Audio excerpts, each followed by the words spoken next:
Beyond the Mic with Sean Dillon. We're joined on the Starline by New York Times best-selling author of Tom Clancy's 0 Hour and his own Matt Drake series. The latest is Forgotten War. Before we continue, we have to thank him again for his service for our country. And we'll tell you he's a former Apache helicopter pilot, so he doesn't have to. It's author Don Bentley. Hey, Sean. Thanks for having me. Don, welcome back Beyond the Mic. You were deployed in Afghanistan as an Army Air Cavalry Troop Commander, where you were awarded the Air Medal with the V device for valor, the Combat Action Badge, and the Bronze Star. Your book is dedicated to the 11 Marines, 1 sailor, and 1 soldier who gave their lives at Kabul's Abbey Gate. Quote, "May we who remain prove worthy of your sacrifice," unquote. Don, do you feel worthy still? You know, I don't know that I ever feel worthy. It's funny when folks who haven't served in the military, I think with the best of intentions, oftentimes refer to us as heroes. And I'm like, you know, the heroes are the men and women that didn't come home. And I think I try and live every day thinking about friends of mine who didn't make it back and how I should live my life to honor their sacrifice. So I think that's something I think about every day. In Forgotten War, your character, Matt Drake, heads back to Afghanistan as it falls to the Taliban. Does this book help you excise some demons from your past? Yeah, absolutely. So Forgotten War is the 4th book in my Matt Drake series. When I came to the book, my editor is a guy named Tom Colgan, who's fantastic. He's worked with everybody from Tom Clancy to Janet Ivanovich and everybody in between. And he said, you know, the difference between a good writer and a great writer is that a great writer pushes themselves with every single book and tries to expand the envelope. And so when I came to Forgotten War, originally what my intention to do was to just write a story about Matt and his best friend, who is in all of my books as well, a guy named Frodo, who's his bodyguard, and kind of how they met and showed that 10 years ago, show a mission that they were on together in Afghanistan 10 years ago. And then as I was getting ready to write this book, Afghanistan collapsed during our withdrawal in 2021. And the messages and stuff that I kept getting from fellow veterans were all along the same line of was this worth it? Was any of it worth it? If this is the way it ends, is any of the 20 years of blood, sweat, and tear and treasure lost? Is any of that worth it? And so that came together and made the book something I certainly didn't set out to write. But I think also I like to tell folks the book is certainly fiction, but the conversations that I had with my fellow veterans certainly form that emotional backbone. And if nothing else, what I wanted to do is give people who didn't serve in Afghanistan a look or kind of a window into the mindset of the men and women who did. And so hopefully Forgotten War does that. The team consists of a gunship pilot, washed-up Green Beret, a DIA agent on vacation, I'll use the air quotes there, and an angry SEAL. You couldn't find a way of getting a coastie involved? You know, it's funny you mention that because one of my very good friends and fellow writers is Bill Schweigert, who is also a coastie. He graduated from the Coast Guard Academy. But the reason I did that was because when you looked at what happened in Afghanistan during the withdrawal, you had, what looked like from the outsider's perspective, a military that was handicapped from the perspective of they were just sitting in Kabul, not going out and getting people, kind of holding that little line in the sand and little else. And then all of a sudden you had just this flood of civilians go over to Afghanistan with names like the Pineapple Express and things like that to go honor that commitment they made to their Afghan companions. And I thought, not since probably Dunkirk in World War II has a civilian population stepped up to do something that the military could or wouldn't do. And I thought, man, I've got to show that. And what better way to show that than through the eyes of kind of this motley crew who goes over to Afghanistan and does what the government can or won't do. And so I did try to honor all the different branches for sure, but I must have missed out the coasties. And you try to give Air America a better name.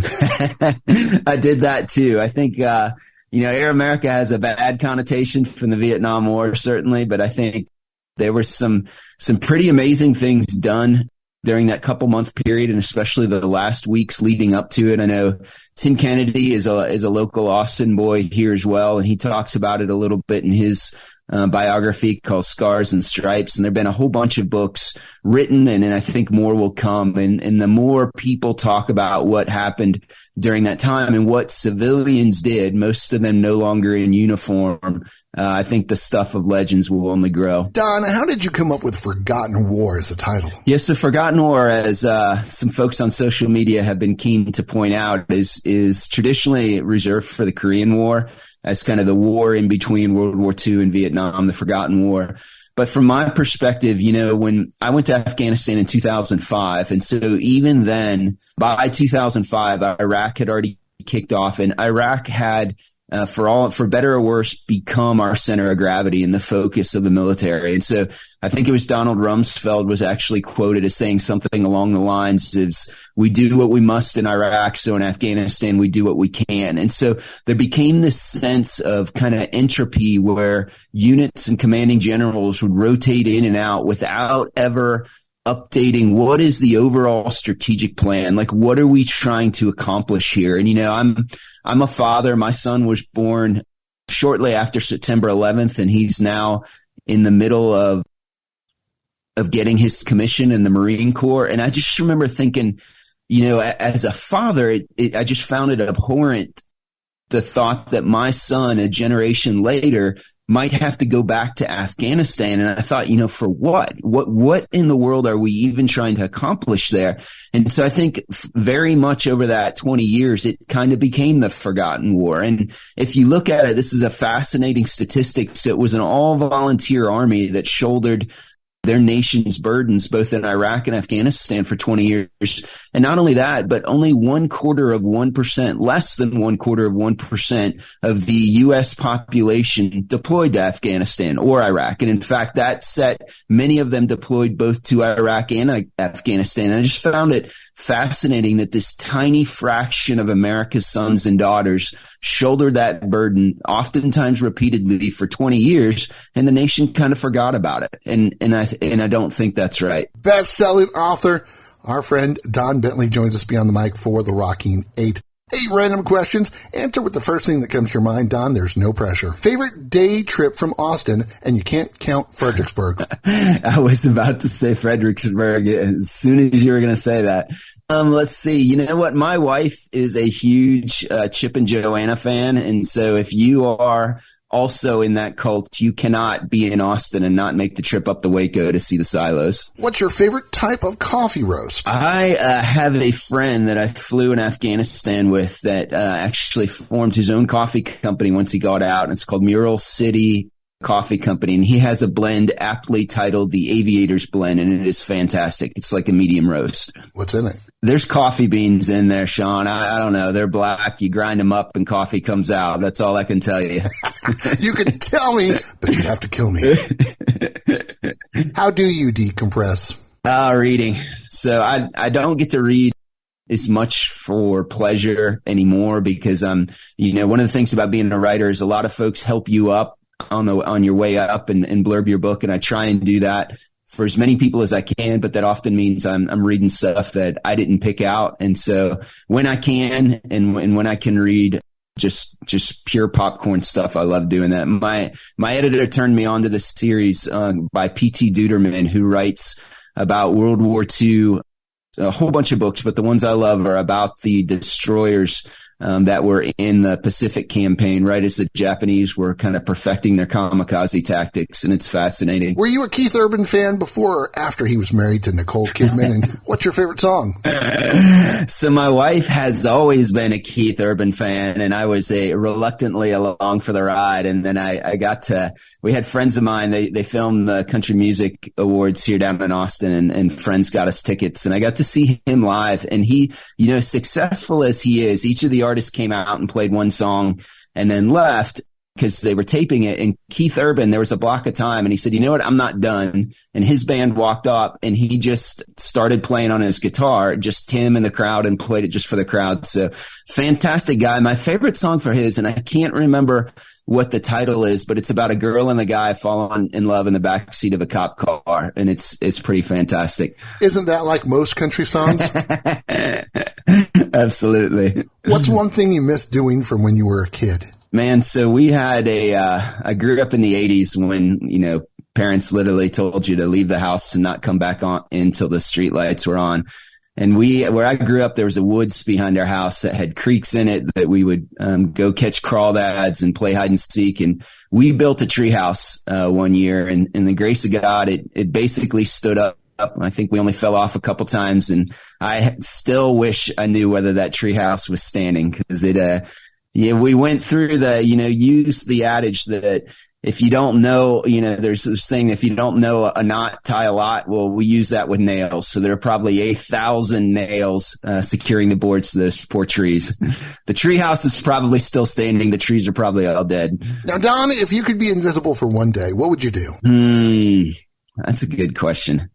I think I'd probably try and hop a ride on some airplane I'd never get to fly before. I got the current Clancy book I'm working on is called Weapons Grade, and I got really interested in hypersonics, and I got to spend 2 hours on the phone with a retired 4-star Air Force general who flew the SR-71 and a whole bunch of different combat missions. And it was fantastic. I had 8 pages of notes by the end. The funniest part is this guy literally flew combat missions all over the place and was telling these incredible stories, but could not for the life of him figure out how to work Zoom. And so I'm talking this SR-71, I'm like, push the mouse down a little lower, go for that. And he's like, us fighter pilots, we're not good with Zoom. And I'm like, I hear you, brother. But I would love to be along with his passenger for one more flight. How about your favorite pair of boots? So my most comfortable pair that I've had for 10 years, just a pair of Ariats.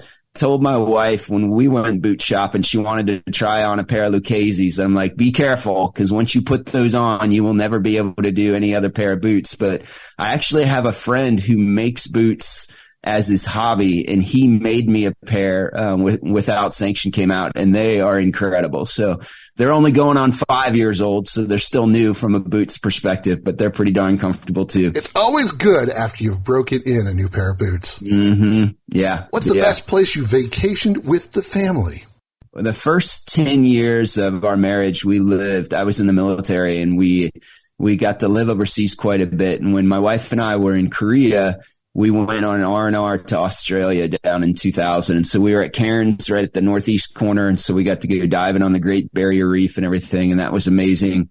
My last assignment, we lived in Germany, and we traveled all through Europe and stuff. And I think one of my favorite places with the entire family was going to Ireland. That was pretty incredible. We did the whole ring of Kerry or whatever it's called. And it was amazing. Now, did you kiss the Blarney Stone? We did, and then after I kissed it, the Irish guy there, he's like, people pee off that stone. I'm like, a little bit of advanced warning would have been great. Thank you. If you're enjoying these conversations, please check out another Beyond the Mic episode to find more actors, artists, and people you need to know. We'd also appreciate a like and subscribe on the Good Pods app. It's time for the back half with our friend Don Bentley Beyond the Mic. His latest book is Forgotten War. Don, in one section of the book, Matt gives a vet his number and tells him, quote, when it gets bad, call me, unquote.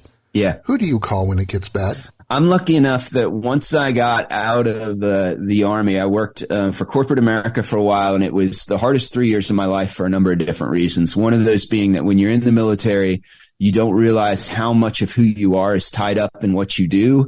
And you also don't realize how much you're understood by the community around you, because everybody else has been through similar things. And so when you leave that community and go to your first civilian job, you're trying to figure out who you are, and you're probably wrestling with some things that happened while you were on active duty.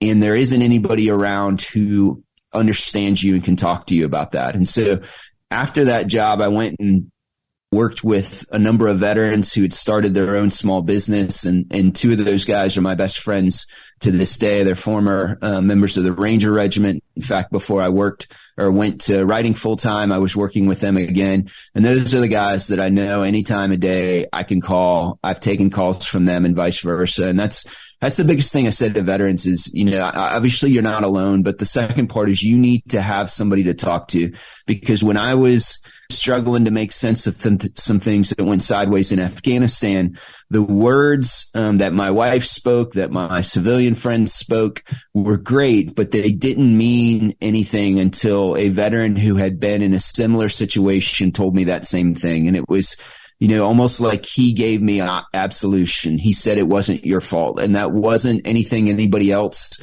hadn't told me before, but it meant something coming from him. And so that's one of my biggest foot stompers, I guess, is you need to have somebody to be able to talk to. In what way did Kelsey Smith and Brian Price's friendship change the way you look at your time in the service? Yeah, so it's funny. Kelsey and BP were two of the troop commanders I was with in Afghanistan. And the Apache community is very small. And so we had actually served together before that as well. And it's funny, in the military, you have very intense friendships anyway, because everybody's coming and going. And so you have a lot of times very intense, short duration friendships. But with Kelsey and BP, as we called him, we were troop commanders together. And so it was our job to collectively execute the boss's vision. And we did that often by coordinating amongst ourselves as opposed to the boss. And it was just this feeling that another brother had your back regardless of what happened. And during one of my bad days in Afghanistan, I had to fly the very next day. And I was shaken up about it, but I knew it was the right thing to do. And I climbed in the cockpit and went and flew. And there are what they call these routes that crisscross Afghanistan, these aerial routes, right? And so I was flying on one of them. Kelsey was flying on the other, and I knew it was him, and he just called out my call sign, and he's like, I see you, and then kept going. And it something that small, but I knew that if stuff went sideways, that dude would move heaven and earth to come get me and would have my back. And it's a relationship still to this day. BP was the director of the counterterrorism center at West Point, and I got to take my son up to West Point to see him as he was there. Kelsey is still one of my closest friends, and our families, our wives, our friends, our kids grew up together. Part of that's the military. Part of that is that crucible that is combat that forces bonds. And then part of it is I was just lucky enough to have those two incredible guys be troop commanders with me. Don Bentley, author of Forgotten War, joins us beyond the mic. In your book, you say 800,000 American men and women volunteered in Afghanistan, and they should be considered, quote, our nation's newest greatest generation, unquote. Yeah. How has that war colored the way you see the world? I think one of the best things about Americans is that we tend to view the world as a glass half full. And what I mean is that standpoint is that we project our own values across the globe, which is good in that we assume the best of people, but can be bad from the standpoint of just because I think sometimes we forget how exceptional America is, that it was a nation founded on a set of ideals and by a set of people who were willing to give all in service of their nation, to found this great experiment that said our rights are not bestowed upon us by a government, but by the Creator himself. And because of that, they're inalienable. And so I think when we look at Afghanistan or maybe Iraq to some perspective, there was the notion that those people would also rise up and aspire to their better angels, and that we could, for lack of a better term, export democracy. And we weren't able to do that in Afghanistan. And I think it has taken a generation, my generation of folks perhaps, and had us look at the world in potentially a little jaded fashion. And I think one of the reasons why Ukraine has so resonated and the Ukrainian people has so resonated with America in particular, but I think the world in general, is because frankly it stands in stark contrast to the majority of Afghanistans and Iraqis, in that the people of Ukraine were willing to stand and fight. And the people of Afghanistan, while some fought very valiantly, as a people, they didn't have the same reaction to it. And I think that was a change to how I saw the world, certainly. Don, you've worked in corporate America before you started writing. How has your experiences from war to the FBI to SWAT, electronics, corporate America, to writing changed the way you see yourself? Yeah, I think one of the biggest things, one of the buddy I was talking about before, his name's Brandon Cates, was a former Army Ranger. He was a platoon leader during Anaconda. His sister platoon leader, Nate Self, was the Ranger QRF leader who responded when Chapman and Roberts were both in trouble on top of that mountain in Afghanistan. And he and I were talking about the difference leaving the military and then coming to corporate America. And he started his corporate journey at Dell Computers, and he said, nobody's going to die today. And that's certainly true, and it helps, I think, put in perspective what you're doing, but that doesn't minimize the important work I think you do in corporate America either. And frankly, I think it makes you look at it differently. I think as a veteran, a lot of times you're more driven by a sense of purpose than you are perhaps finances or quality of life or anything. You want to believe in your heart that what you're doing matters. And so it took me a while to figure out what that looked like for me. And after I left the FBI, I was able to work for a number of small companies that made tools for folks in the special operations and the intelligence community. And the last company I worked for was called Ametrine, and we made uniforms and hide sites that made people invisible. And so I knew that if I did my job right, that American sons and daughters would come home. And if I didn't, they wouldn't. And so it gives you a different level of focus for sure. And I think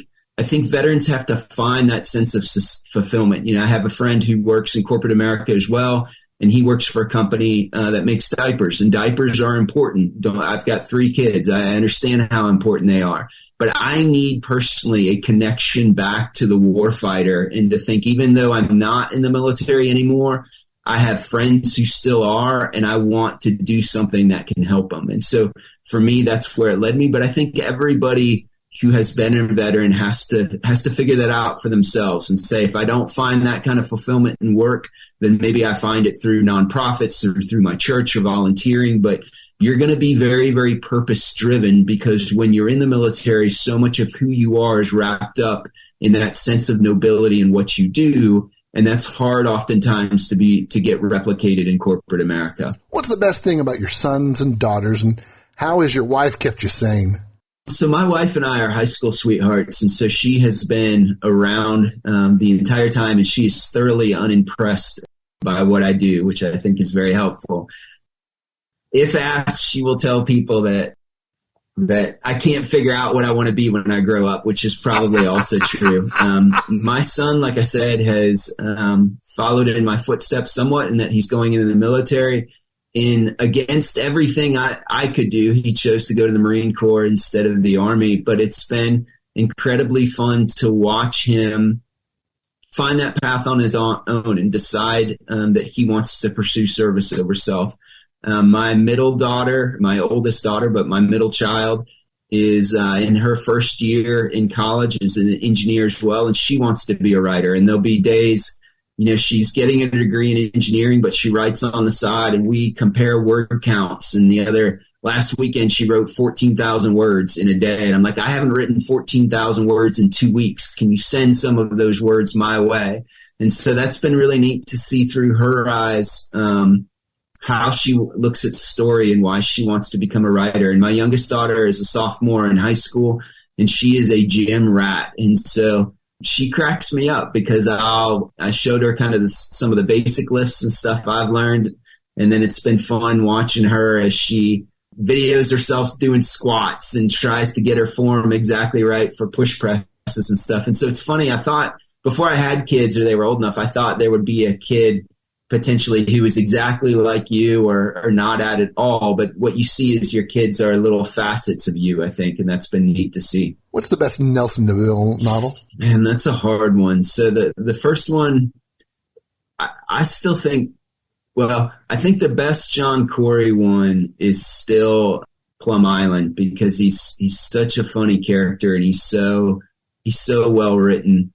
Charm School was an incredible one too, because it was written during the heyday of the Cold War, and that hypothesis that there's a little village in the middle of Siberia where it's little America, where spies learn how to speak English and stuff, is such a fascinating one too. he was really, really kind with Forgotten War to blurb my book, and we actually exchanged emails back and forth. Nelson DeMille was an infantry platoon leader in Vietnam and was decorated. And 2 other of his books, I know this is way beyond your question, were big influences on Forgotten War. And so he wrote one called Upcountry about a CID officer who has to go back to North Vietnam, who served in Vietnam and has to go back to Vietnam to research something. And then there's another one, and I believe the title has something about honor in it, but it is about a Vietnam vet who a war crime occurred during his tour in Vietnam, and he has to come back and testify about what happened then. And so both of those were big influences on Forgotten War. Don, you've helped others via tips for beer at the bar at Thriller Fest. What's the one tip you've given that you wish someone gave you at the beginning of your career, and what's the one tip you gave your daughter, even though she owes you 14,000 words? I think one of the hardest things to figure out is what's important and what's not from a publishing as a business perspective. So you get, for so long, the finish line just looks like, will somebody buy my book? And when they do that and they publish it, you're super excited, which you should be. But then if you're fortunate enough, there becomes a transition to, hey, maybe this is something I can actually do for a living, to being a business. And there's so many different aspects of your career, whether it's the marketing plan and how that's going, whether it's sales for a certain aspect, whether it's, where you're getting blurbs or not, or how these things are working or not. And I think it'd be helpful to say, hey, for your first book, here's what I'd worry about. For your second book, here's what I'd worry about, and maybe break that down a little bit further and into more granularity, because it's really, really hard when you're drinking from the fire hose. And the writers I talk to have been very, very gracious with their time and with advice and stuff, but it becomes, I think, really quickly, if you're fortunate enough to do this for more than one book or several books, it becomes very tactical. Like, what do I need in order to make this book be better than the rest? And that answer changes, I think, every time another book of yours comes out. And then for my daughter, I think I wrote 3 books that didn't sell over a period of 17 years.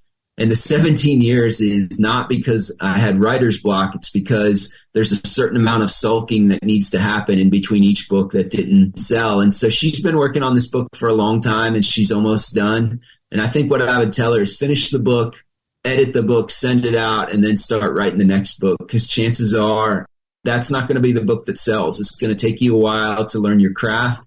And the quicker you can compress that time by just going on to the next book and going on to the next book, the quicker you'll be a published writer and hopefully somebody that can do this for a living. You support authors via social media and at conferences, giving, receiving blurbs. Yeah. Why is giving back so important to you? Yeah, so one of the benefits of being an overnight success that took 17 years to be an overnight success is that I was on Twitter and mostly Twitter, but on social media long before I had a book to sell. And I was on there because I really like books and I really love writers, and I'm genuinely a fan first. And so because of that, I went out of my way as a fan, because again, I didn't have anything to shill at that point, to promote writers and to promote writers I liked and to try and engage with them. And so then when it came my turn, there was a line of people who were willing to help me, who were willing to help me with blurbs, who were willing to help promote my book. And I think, if for what it's worth, if I could say something to new writers coming up, I would look at your posts and your social media stuff and try and make it 75% or 80% about everybody else and 20% about you. And if you do that, and if you're genuine with it, people will recognize that. And when it's your turn, people will go out of their way to try and help you. And that's certainly been my experience. What's your best memory from Thriller Fest or BoucherCon? So BoucherCon, the first one I went to was right before my debut Without Sanction came out. And so the publisher had arranged for a signing where we gave away a bunch of books and stuff. And it was the first time I saw my book like in a published version, and I could, sign it and do all the stuff that authors did. And it just was really incredible. Thriller Fest is amazing for a lot of different reasons. Like I said, the classes and stuff that they teach there are incredible. They aren't just taught by academics. They're taught by writers who are actually making a living doing what you want to do. And they have some pretty incredible guests. And one of the times Anne Rice was the guest of honor, and her son, Christopher, interviewed her, and it was fantastic and funny. And she just seemed like a delightful lady. And I left the event, went and did something, got on the elevator, and it opened. And I walked in, and she's little, and it was Anne Rice, and I almost knocked her over. And I walked back, and I'm like, "You're Anne Rice?" And she said, "Yes, I am." And then I just got back off the elevator. So that was a good event for me. I don't know if it was a good for her, but she was kind, and like most of the people at Thriller Fest are kind. One of your first jobs was designing a microprocessor controller for frequency agile radios. Ever think of falling back on that if this writing thing falls apart? Probably not. I don't know that I was a fantastic engineer. I think I was an okay one. But I still keep in touch with I mentioned before working for that company, Amatrine, and I still keep in touch with the folks who work there. And what I miss most about it, I miss working with my friends, but I miss going and seeing customers. Cause, when Without Sanction came out, my first book, I was doing a radio interview, and the interviewer, it's like she was going to pin me to the wall. And she said, "Are you Matt Drake?" who's my protagonist. And I said, I am absolutely not, but I've stood in the same room with men who could be. And that's true. And every time I went and saw customers, it was like just kind of a tape playing in my mind as I'd listen to the stories they told or see how they looked at the world or whatever. And they're an incredible group of men, and in some cases women. And it was my pleasure to, number one, to bring them stuff that were going to save their lives and make their jobs better. And then the second part is kind of provide that window into their lives, because most people aren't privileged enough to know somebody from the special operations community, for sure. Don, with all the clearances you used to have, how hard is it keeping yourself from accidentally using stories from your own life in the books? Yeah, it's funny when I go back to being with customers, is that there are with their permission, there are a lot of folks I've either served with or folks who were customers that I use as names in my books. And sometimes it'll be a first name and a last name combined. But what I'll do a lot of times, just to make them mad, and because I'm the author and I can, is if they were an Army Ranger, I make them a SEAL, like my friend Brandon Cates. And if they were a SEAL, I make them a Green Beret, and just to kind of stick that knife in a little bit. But that's mean. Yes, it's so much fun, and they don't like it, but there's nothing they can do about it.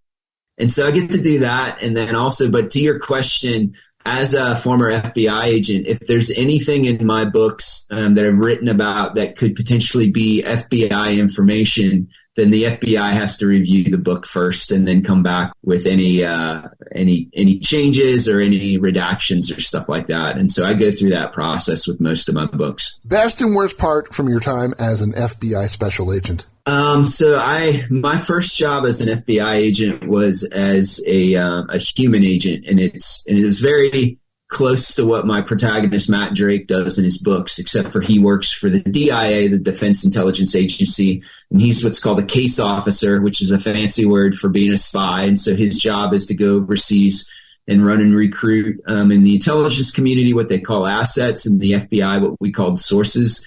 And that was a great gig. I loved doing that. And I think my pinnacle in that particular job is I had a source who called me up one point and said, "Hey, this is going to happen tomorrow. Here's how I know." And I went through the thing, vetted it, figured out it was right. And we got to call people on the other side of the world and wake them up and say, "Hey, this is what we've got. This is going to happen." And the next morning when I woke up, it was on Fox News, and it actually happened. And so that was a very fulfilling thing. This is why I'm being an FBI agent. The not so fun part is that once I got done being a human agent, I moved over to an investigative squad, which is good. That's what you come to the FBI to do. But I got moved to a white collar criminal squad doing public corruption. And so I went from doing feeling like I was in a Tom Clancy book to sitting in a cubicle and analyzing 13,000 emails, and it was not so much fun, for sure. Author Don Bentley, his book Forgotten War, joins us beyond the mic.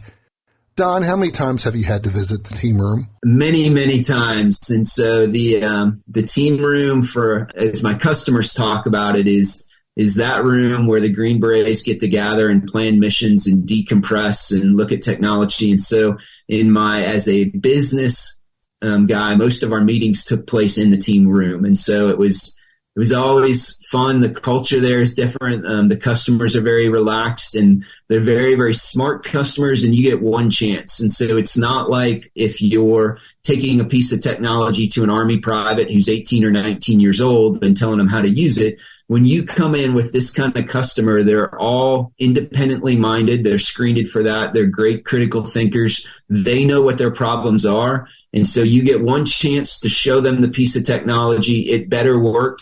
And then they're going to take it and see how they actually want to use it, which may or may not have anything to do with how you've actually designed it to work. And so if you get that invitation to actually go to the field with them, it's even better, because you can see how they employ it, but it's also the most terrifying thing in the world. One of my last gigs is we were with some customers on the West Coast, and we were out in the field with them, and there was an Apache circling overhead, and I'm talking to the Apache. Actually, I'm talking to the communications NCO who's talking to the Apache, and then finally he just hands me the radio and he says, "You talk to him." And so I talked the Apache in on doing a gun run into a product of ours, and I'm waiting to hear if he can see it. And he says the magic words, "Where is it?" So I'm like, "Take the cover off." And he does. And he's like, "There it is." And so that's great when it works well, but it's also, like I said, they're a demanding customer. They don't have time for nonsense, and you get one chance. And so it's a fantastic customer set, but it's also really intimidating. And I always counted it a privilege anytime I got invited to the team room. So who is Dee Moss model after? She's in addition to customers, I actually also put in friends and friends' wives. And so she is a very good friend of the family, and she married a guy who had 4 brothers. And so her name is Dee. They gave her no small amount of crap as being the first sister-in-law into the family. And so one of the things they did was started calling her D-Bone, because her name was Dee. And I thought that was hysterical when I knew her. And so I'd call her D-Bone. And so I asked her, I was like, "Hey, can I put you in this book? Because I need this hotshot pilot." And Dee wasn't a pilot, but a lot of her qualities, a lot of the characters' qualities are in the book. And I may have neglected to mention that I was going to call her D-Bone as her call sign. So hopefully she thinks that's okay when she gets the book. But there were a lot of hotshot women pilots I had the pleasure of flying with. There's one, I don't think that she'll mind if I say her name because she's out of the military now, but she was one of Kelsey's instructor pilots. Her name's Jen Wellington. She's actually a surgeon now. She's not, flying an Apache wasn't good enough for Jen. She's now a surgeon. And she was, during the initial invasion in Iraq, she was one of the killer crews that went and got stuff done, and also made me a better pilot and made a lot of us better pilots. And so I wanted to have a female pilot that was kind of like Jen and those that I got to fly with, but also it had to be D-Bone. Best-selling novelist, and she's showing you up even today. Absolutely. Last time we talked, Russia had invaded Ukraine. Quote, "The world needs hard men. Without the likes of you, evil would triumph," unquote. You said it. But is there enough to keep evil from triumph? I think so. I think, what impressed me about the generation after September 11th is they all knew they were going to war. Every single one of them. I remember seeing kids going through ROTC in college. There wasn't any doubt. They knew that they were going to war in Iraq or Afghanistan, and they still raised their right hand and swore to defend the Constitution against all enemies, foreign and domestic. And I look, I see my own son, like I said, who's pursuing a career in the Marine Corps. And I was, as a dad, I'm very proud by that, but I was also very cautious that I didn't want it to be something that was expected of him or something that because of my influence he was doing. And so I had sat him down and had a really, really heart-to-heart talk. And I said, as an officer in the Marine Corps or any military service, American parents are entrusting you with their sons and daughters. And you don't get that right now. You will someday. And God forbid you might someday make that realization in combat as you are. The nation is placing their biggest treasure into your hands and say, here's my son or my daughter. lead them well. And it is the highest of honor and the most terrifying responsibility all at the same time. And so I think when I look out and see that there are still hard men and hard women who are willing to raise their right hand, who volunteer to serve, and who volunteer to serve knowing that the last 20 years has been one of combat, and there's no reason to think that the next 20 years will be one of peace. And that gives me great hope for our democracy. Don, what's the biggest impact you've made by writing? I think I've been able to tell some stories or tell variations of stories that haven't been heard before. Without Sanction, I think part of the reason why that book is the one that sold when 3 books before didn't was because I was finally willing to put some of the things that I struggled with in that book, things that had when something goes wrong in a life or death moment, and you are the one who has to live with that. How do you do that? How do you find significance in your life? How do you, when that moment in time goes sideways, how do you ever live with yourself after that? And that is something that Matt Drake had to figure out. And that's something that a lot of friends of mine had to figure out. And so I think what readers resonate with in a story is veracity, and that even if it's fiction, it's a good story first and foremost. Forgotten War, hopefully first and foremost, is a good story, but I hope that the veracity that's woven in there just resonates with people. And maybe they have a conversation with somebody that's a veteran and said, hey, I read this book about the fall of Afghanistan. You were in Afghanistan. What do you think about that? And I think if that happens, that would be a great thing. Don Bentley's wife thinks he needs to grow up. Built a treehouse that stands the test of time, loves Ireland, and a good aviator's roast. Forgotten War is the book. Where can people find you, Don? They can find me on my website at donbentleybooks.com, just B-E-N-T-L-E-Y books.com. You can sign up for my newsletter and hear everything that I'm working on. And you can also find me on social media at Bentley Don B, just B-E-N-T-L-E-Y-D-O-N-B, Twitter, Facebook, and Instagram. Don Bentley, thanks for taking the time to talk with us today. Thanks so much for having me, Sean. And that, my friends, is Beyond the Mic.